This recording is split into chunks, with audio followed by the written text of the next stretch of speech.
বড়হরিশপুর ইউনিয়নের পীরজিপাড়ার মাহমুদপুর মৌজায় কৃষকের পেঁয়াজের জমি স্প্রে এবং চটিয়ে ফসল ধ্বংস করার অভিযোগ উঠেছে দুর্বৃত্তদের বিরুদ্ধে। সাধারণ কৃষকরা বলেন, একজন সাধারণ কৃষক, এই জমির পাশেই আমার জমি। এই যে সকালবেলা জমি দেখতে আসি, দেখি এই জমি কে যেন ছোটাইছে, কে বা কাহারা ছোটাইছে আমি এটা বলতে পারবো না, কিন্তু জমি ছোটানো। এর আগে পছন্দ দেওয়া ছিল, পরে ভালো হয়েছে, ভালো হওয়ার পর আবার দেখতেছি ছোটানো। এখন কে ছোটাইছে এটা তো আমি জানি। মনে করেন যে আমার কাছে মোবাইল করতেছে, হুমকি দিচ্ছে, দেওয়ার পরে আমার আবার রুস্তমের বউ আইসে, আসি আবার হুমকি দিচ্ছে। আমি পরে কইছি তুমি দলিল পত্র নিয়ে আসি, আমার ভিয়ে দখল করার লাগলে করে। আমি একজন কৃষক, আমার জমি এই রসুনের জমিতে পচনে পোড়া ওষুধ দিয়ে গোটা পুরা দিছে। আমরা গরিব শরীফ মানুষ, অনেকদিন যাবৎ আমরা এই জমিতে আবাদ করে খাই। আবার বুদ্ধি হওয়ার পর থেকে আমরা আমাদের গ্রামের লোকজন সবাই মিলে এই জমির আবাদ করে খাই, কিন্তু কিছু দুষ্কৃতকারী এসব আমাদের জমিতে পোড়া ও পচন ওষুধ দিয়ে সব পুরাই দিছে। আমরা গরিব শরীফ মানুষ কিভাবে চলবো মানে বুঝতে পারতেছি না। যে খরচ রসুন পেঁয়াজের, আপনার কাছে দাবি যে আর দৃষ্টান্তমূলক একটা বিচার চাই, সুষ্ঠু। পেঁয়াজে পচা ওষুধ দিচ্ছে তারা, তারপরে আমরা কোন রকম ওষুধ দিয়ে, বহু রকমের ওষুধ দিয়ে কোন রকম নিয়ন্ত্রণে নিয়ে আসছিলাম। তার পরবর্তী আবার ধরেন এই যে হাঁস দিয়ে তারা নিজে ইচ্ছাভাবে নিজে চটাইছে এইভাবে। তো অতএব আমরা এটা যাচ্ছি আইন অনুযায়ী বিচার যেটা হয়, আমরা সরকারের কাছে এটা আবেদন জানাচ্ছি।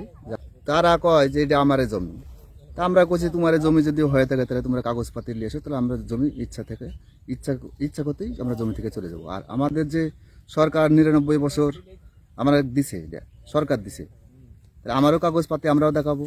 তারা দেখ, তারা যদি আইন অনুযায়ী পায় তাহলে তারা দিয়ে দেবো আমরা। তারা কিন্তু কাগজপাতি নিয়ে আসে না, কিন্তু এটা না করে ইনারা এই জমিতে এসে এই আবাদের করে অত্যাচার করে।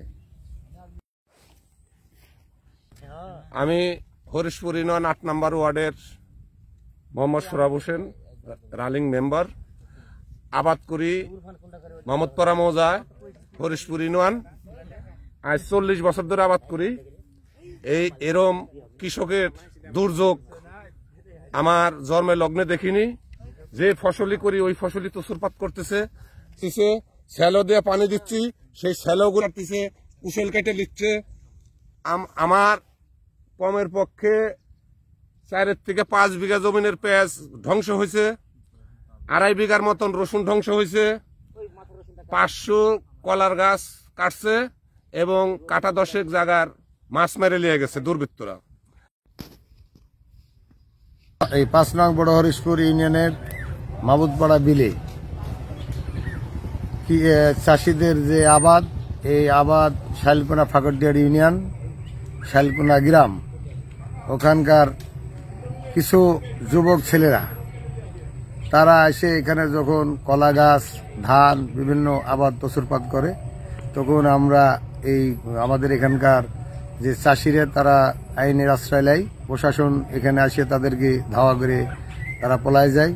পরবর্তীতে আমি ওখানকার স্থানীয় প্রতিনিধি মানিক চেয়ারম্যান, ওনাকে অবগত করি। উনি তখন যে বলে যে ওনারা নাকি এই কথা শুনে না তার। আমি তারপরে আবারও বলি যে দেখেন, যদি এখানকার স্থানীয়ভাবে এই যে কৃষকের আবাদগুলোকে নষ্ট করা, তসুরপাত করা, এই যে তো আসলে কোনো মতেই ঠিক না। পরে উনি বলেছে যে এই যে আইনগত ব্যবস্থা নেন, এই যে আমার কথা তারা মানে না বা শুনে না। আমার কথা যে রাষ্ট্রের যে আইন আছে, এই আইনের মাধ্যম দিয়ে এদের সুষ্ঠু একটা বিচার আমরা চাই।